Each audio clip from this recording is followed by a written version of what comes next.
we're going to go through two sort of fundamental stretches to be able to externally, or at least get the muscles out of that internal rotation state. So the first one that we're going to do is we're going to come down onto one knee. So we're going to come down into this position. Now if we were in internal rotation, we'd be in like this. So what we're going to do is we're essentially just going to move that leg out into external rotation. We're going to add a little bit to it because it's not quite as simple as just pushing it out. We're going to take a wide stance, so we're going to have that foot out wide from this stance knee. That's starting the external rotation, so we're going to be opening out the adductor muscles here. What we're then going to do is we're going to put a hand on the floor and we're just going to use our hand and just push it out that little bit further. That's only going to enhance the stretch through here, but what you're also going to find, there's going to be an opening of that hip joint, and you may well find it stretching a little bit more up in this position. So this would be stretch number one that we would go into. We're down on one knee, we've got one hand on the floor and we're pushing out here. The other thing to be mindful of is what the spine's doing. Again, we want to try and maintain a proper posture, so we're not coming into this lordotic posture. We're trying to come into much sort of more neutral, straighter spine, and then we're pushing out in that position, which is going to aid the external rotation of the hip.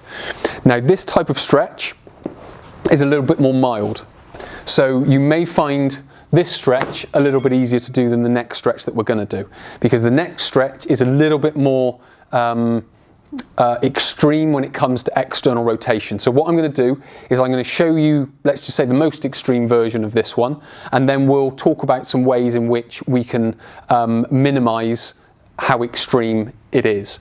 And we're going to use this step, so it's a little raised surface that we need. Now to start with, I'm not going to have the mat there. So what I'm going to do is I'm going to take this leg into an external rotation. So what we want to be able to do is we come into this position and then we go to here. So this, I'm down on one knee, and you can see this is quite an extreme position for the external rotation, because I've got my knee all the way down on the floor and I've got my ankle on the step, and I've also got my ankle on there as well. So I'm creating a parallel line with the floor and I'm holding that position. Now this can well do the adductors, but it's much more the hip external, or it's pulling the hip into external rotation, which is going to be opening out all those muscles that we talked about before with regards to glute medius, the anterior fibers, glute minimus and tensor fasciae lata. Now, how we can make it a slightly less extreme is we can add some sort of raise to surface to where the knee goes, so we don't go into quite an extreme external rotation. Now obviously I'm using a mat here. You could have a couple of cushions, you could have one cushion, two cushions, three cushions, whatever works for you. But essentially what we're trying to do is just raise the knee up, so into that position, so it's not as an extreme position. You may find that here is enough, whereas we want to be able to get down here. So if you are using, say, 3 cushions, and you can get into that position, do that for 3 or 4 weeks. Take a cushion away, go down to 2 cushions, 3 or 4 weeks. Take a cushion away, go down to 1 cushion, 3 or 4 weeks.